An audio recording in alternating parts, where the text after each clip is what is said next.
SMC golden rules. Smart money கான்செப்டில் ஒரு சில ரூல்ஸ்லாம் இருக்குது. அந்த ரூல்ஸை நீங்கள் ஸ்ட்ரிக்டாக ஃபாலோ பண்ணிங்க அப்படின்னாச்சுன்னா நீங்கள் லாஸை மேக்ஸிமம் குறைச்சிடலாம். உங்களுக்கு லாஸ் வராது. அதை பற்றி ஒரு சின்ன ஒரு அவுட்லுக்கு. ஆனால் ஒன்றை மட்டும் நல்லா ஞாபகத்தில் வச்சுக்கோங்க. இந்த இதை நான் சொல்கிறத நீங்கள் கேட்டுட்டு நாளைக்கே நீங்கள் பெரிய ஆளெல்லாம் ஆகிட முடியாது. ப்ராக்டிக்கலாக மார்க்கெட்டில் நீங்கள் உட்காந்து அந்த சுச்சுவேஷனில் நீங்கள் நிறைய ப்ராக்டிஸ் பண்ணணும். மார்க்கெட்டை அதிகமாக வாட்ச் பண்ணணும்.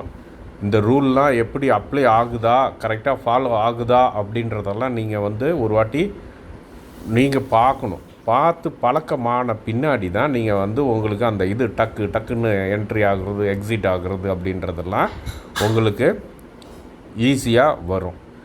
அதனால் இந்த இதை நான் சொல்கிறத கேட்டுட்டு அதுக்கப்புறமா நீங்கள் ஒரு 2 நாள் வாட்ச் பண்ணுங்கள். மார்க்கெட்டை வாட்ச் பண்ணிவிட்டு அதுக்கப்புறமா நீங்கள் சின்ன ஒரு லாட்டு இந்தமாரி வச்சு ஒரு ட்ரேடை நீங்கள் பண்ண ஆரம்பிங்க. சரி, இப்போ நம்ம ரூலுக்குள்ளே போயிடுவோம். இந்த ஸ்மார்ட் மணி கான்செப்ட்னாலே என்ன அப்படின்னாச்சுன்னா, பெரிய பெரிய நிறுவனங்கள் எப்படி ட்ரேடிங் பண்ணுறாங்க, எந்த நேரத்தில் விற்பாங்க, எந்த இடத்துல விற்பாங்க அப்படின்றத பற்றி படிக்கிறது தான் ஸ்மார்ட் மணி கான்செப்ட் அப்படின்றது. ஸோ அந்த கான்செப்ட் பிரகாரம் அவங்க எப்பப்பெல்லாம் விற்கிறாங்களோ அப்பப்பெல்லாம் நம்மளும் விற்கணும். அதாவது அவங்க ஷார்ட் பொசிஷன் எடுத்தாங்கன்னா நம்மளும் ஷார்ட் பொசிஷன் எடுக்கணும். அவங்க லாங் பொசிஷன் எடுத்தாங்கன்னா நம்மளும் லாங் பொசிஷன் எடுக்கணும்.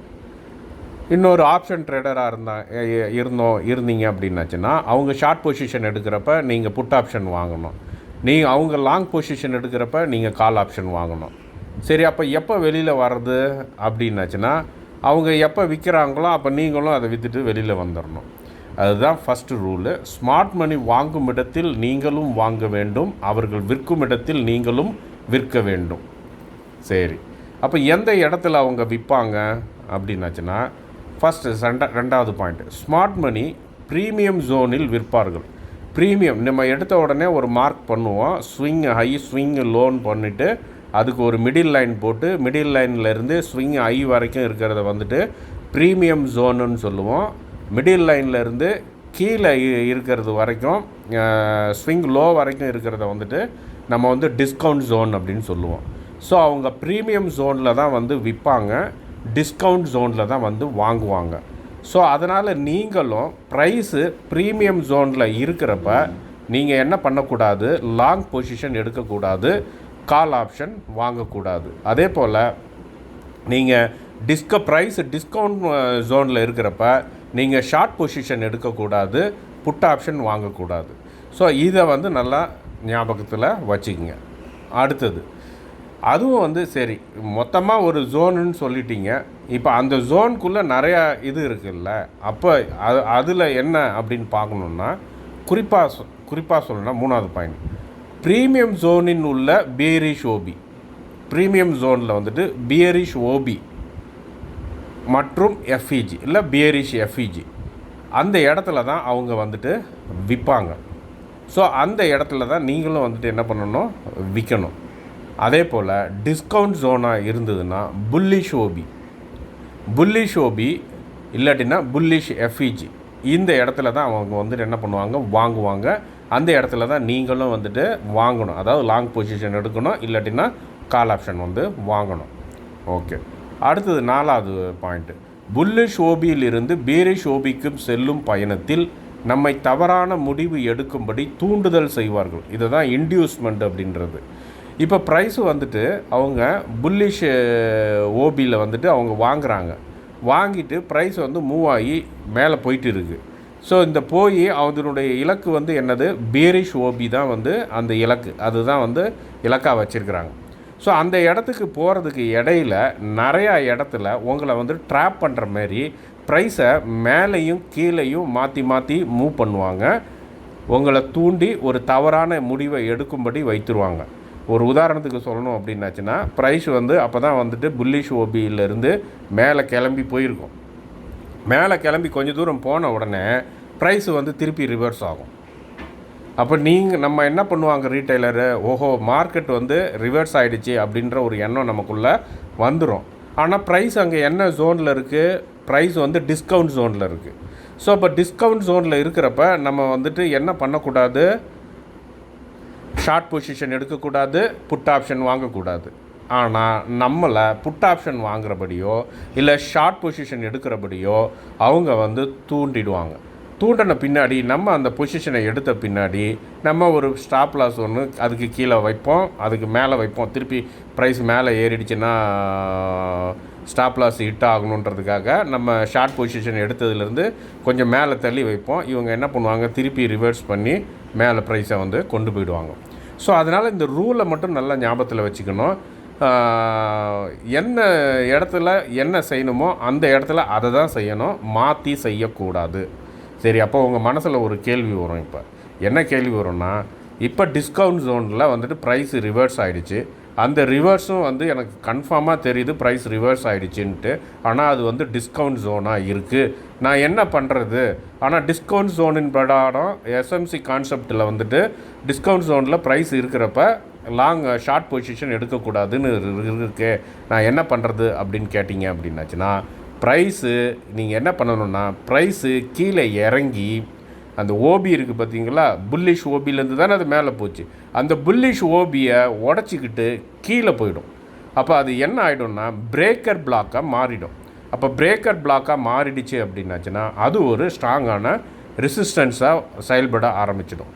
ஸோ அந்த மாதிரி ஒரு கன்ஃபர்மேஷன் உங்களுக்கு கிடைக்கணும்.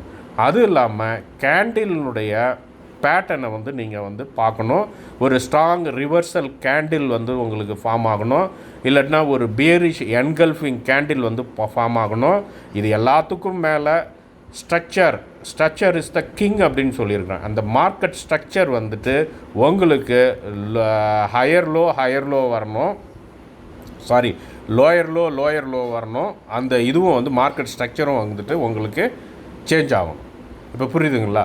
ஸோ இந்த இது இருந்தால் தான் நீங்கள் வந்து அந்த கன்ஃபர்மேஷனாக நீங்கள் எடுக்கணுமே ஒழிய, டிஸ்கவுண்ட் ஜோனில் சும்மா ஒரு புல் பேக் மாரி அது வந்துட்டு போகிறதெல்லாம் பார்த்து நீங்கள் பயந்துடக்கூடாது.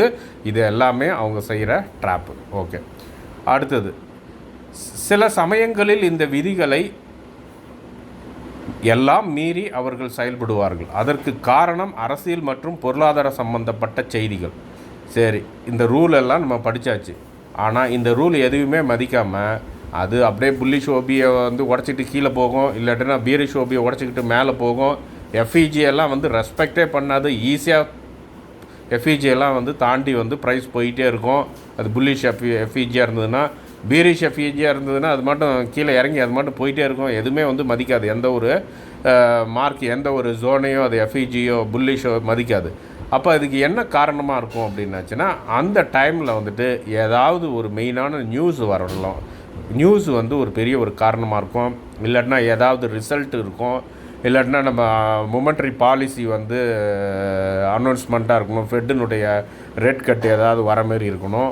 ஸோ இந்த மாதிரி ஏதாவது ஒரு முக்கியமான ஒரு வாரோ இல்லை பொலிட்டிக்கல் இதுவோ, இந்த எலெக்ஷன் டைமு, இந்த வார் டைமு, முக்கியமான ரிசல்ட் டைமு, இந்த மொமெண்ட்ரி பாலிசி அனௌன்ஸ்மெண்ட் டைமு, இந்த மாதிரி நியூஸ் வர்றப்ப இந்த விதிகளை எல்லாத்தையும் வந்துட்டு மீறி வந்து அந்த மார்க்கெட் வந்து மூவ் ஆகும். ஸோ அதனால் அந்த மாதிரியான நேரங்களில் நீங்கள் ரொம்ப ரொம்ப ரொம்ப எச்சரிக்கையாக இருக்கணும். மார்க்கெட்டுக்கு வந்து அந்த நியூஸுக்கு ஃபேவரபுளாக மார்க்கெட் வந்து மூவ் ஆகும். அதை மட்டும் நல்லா ஞாபகத்தில் வச்சுக்கிங்க. இப்போ வார் வருது அப்படின்னாச்சுன்னா அது ஒரு பேட் நியூஸ், அதனால் மார்க்கெட் வந்து கீழே இறங்கும். அந்த நேரத்தில் அப்படி தான் போகுமே ஒழிய, அந்த நேரத்தில் மார்க்கெட் ஸ்ட்ரக்சர் வந்து ஐயோ இது புல்லிஷில் இருக்கே, ஜூன் வந்து அந்த ஜூனில் இருக்கே, இந்த ஜூனில் இருக்கே அப்படின்றதெல்லாம் நம்ம வந்து பார்க்க வேண்டியதில்லை. எல்லா ரூலையும் அவங்க வந்து ஸ்கிப் பண்ணிவிடுவாங்க.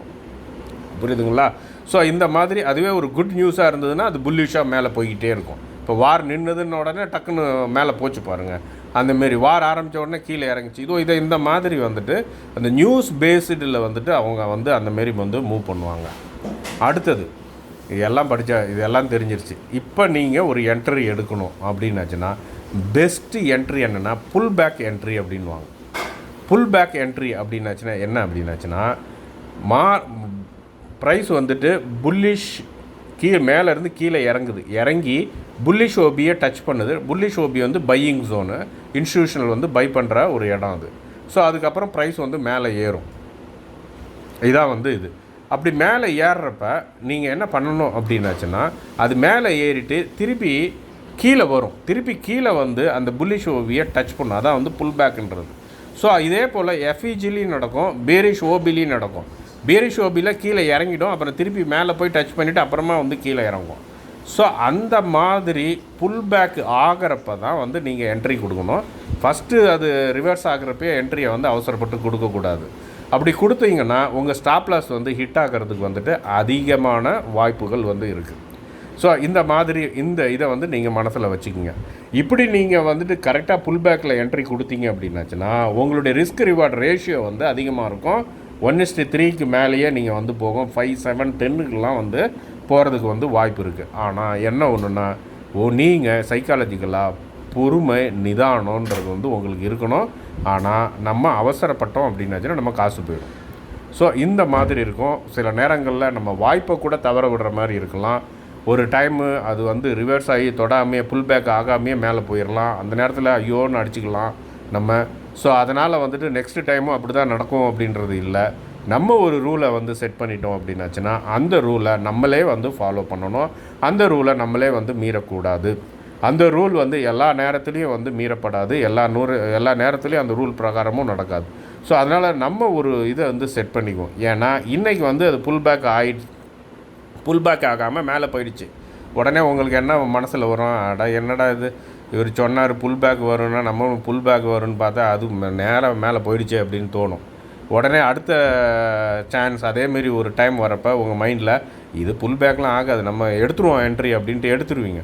ஆனால் என்ன ஆகும், புல் பேக் ஆகும். அப்போ நீங்கள் ஒரு தவறு வந்து நம்ம வந்து பண்ணுறோம். நல்லது செஞ்சால் ஒன்றும் பிரச்சனை இல்லை.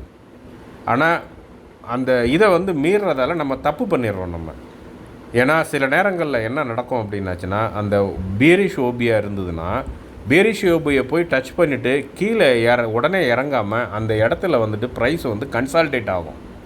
கன்சால்டேட் ஆகிறப்ப நீங்கள் வந்து ஆப்ஷன் பையராக இருந்தீங்க அப்படின்னாச்சுன்னா நீங்கள் வாங்கின ஆப்ஷனுடைய ப்ரீமியம் வந்து அப்படியே டவுன் ஆகிட்டே போயிடும். டைம் டிகாய் ஆகிடும். தீட்டா உங்களுக்கு தெரியும். ஸோ அதுமாரி இதாகிடும். ஸோ அதனால தான் வந்துட்டு என்ன பண்ணுறதுன்னா புல் பேக்குக்கு வந்துட்டு வெயிட் பண்ணிவிட்டு அதுக்கப்புறமா நீங்கள் வந்துட்டு உங்களை வந்துட்டு எடுக்க சொல்கிறது. இதை புரிஞ்சுதுங்களா? ஸோ இதெல்லாம் மனசில் வச்சுக்கிட்டு 1 hour சார்ட்டில் போயிட்டு நீங்கள் மண்டே ஃப்ரைடே இருந்த 1 hour சார்ட்டில் நீங்கள் order block, FEG, swing high, swing low இது எல்லாத்தையும் மார்க் பண்ணிவிட்டு ஒரு அனலைஸ் பண்ணுங்கள். அனலைஸ் பண்ணிங்கன்னா உங்களுக்கு கிடைக்கிறது என்ன அப்படின்னாச்சுன்னா, இன்றைக்கி நான் சொல்லிடுறேன். இதை வந்துட்டு நீங்கள் உங்கள் சார்ட்டில் நீங்கள் வந்து பாருங்கள். ப்ரைஸு வந்து பேரிஷ் ஓபிக்கு கீழே இருக்குது. இந்த பேரிஷ் ஓபிக்கு கீழே இருக்கிறதுனால என்ன சான்ஸ் இருக்குன்னா, மோஸ்ட் பாசிபிள் சான்ஸ் என்னென்னா, அது ப்ரைஸ் வந்துட்டு அந்த பேரிஷ் ஓபியை போய் திருப்பி புல் பேக் பண்ணி அது இன்னும் டச் பண்ணல, அது டச் பண்ணிவிட்டு திருப்பி வந்து ரிவர்ஸ் ஆகலாம். இல்லாட்டினா அப்படியே கூட வந்து ரிவர்ஸ் ஆகலாம்.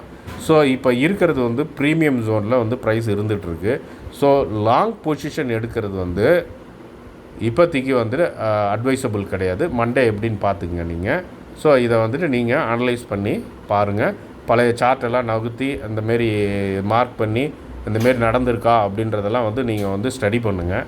ஸ்டடி பண்ணி நீங்கள் பண்ணிங்க அப்படின்னாச்சுன்னா நீங்கள் லாஸ் ஒரு சில டைம் வரும். ஆனால் நீங்கள் எடுக்கிற ப்ராஃபிட்டோட கம்பேர் பண்ணுறப்ப அதெல்லாம் வந்து ஒரு பெரிய லெவலில் இருக்காது. ப்ராஃபிட் வந்து ரொம்ப நல்லாயிருக்கும். நன்றி.